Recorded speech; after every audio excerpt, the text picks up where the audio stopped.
Assalamualaikum warahmatullahi wabarakatuh. Perkenalkan, nama saya Nur Salsabila, NIM 2018 143 480, kelas 6 MPGSD, mata kuliah Mikro Teaching, dosen pengampu Marhama MPD, Universitas PGRI Palembang. Baiklah, di sini saya akan melanjutkan materi kelompok 5, yaitu mengenai macam-macam LKPD dan syarat pembuatan LKPD. Seperti yang kita ketahui, banyak sekali macam-macam LKPD. Menurut Pujawan, dalam Dayanti 2008, macam-macam LKPD itu ada dua. Yang pertama yaitu LKPD terstruktur dan yang kedua LKPD tak terstruktur. LKPD terstruktur adalah lembar kerja yang dirancang untuk membimbing siswa dalam suatu program kerja pelajaran dengan sedikit bantuan guru untuk mencapai sasaran yang dituju dalam pembelajaran tersebut. Artinya, secara keseluruhan, guru masih memegang peranan dalam pelaksanaan dan perencanaan mengajar yang sudah dipersiapkan, yaitu untuk memberikan rangsangan, pengarahan, dan juga dorongan. Selanjutnya, LKPD tak terstruktur adalah lembaran sarana untuk menunjang materi pembelajaran sebagai sumber kegiatan belajar siswa yang dipakai guru untuk menyampaikan pembelajaran.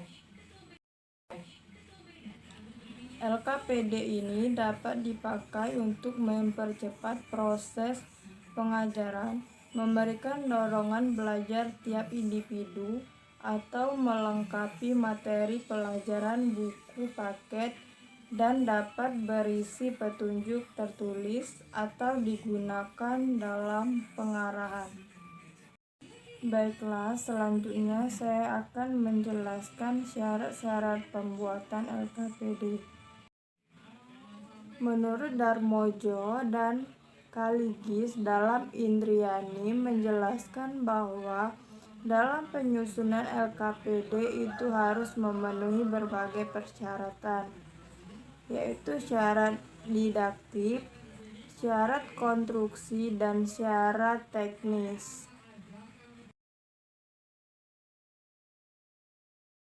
1. Syarat didaktif, artinya suatu LKPD harus mengikuti asas belajar mengajar yang efektif, yaitu memperhatikan adanya perbedaan individual, sehingga LKPD yang baik itu adalah yang dapat digunakan oleh peserta didik yang lamban, yang sedang, maupun yang pandai.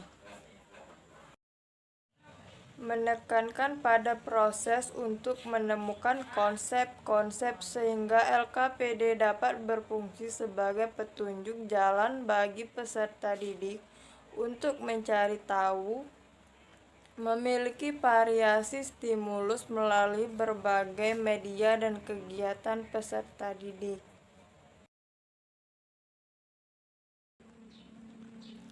Dapat mengembangkan kemampuan komunikasi sosial, emosional, moral, dan estetika pada diri peserta didik.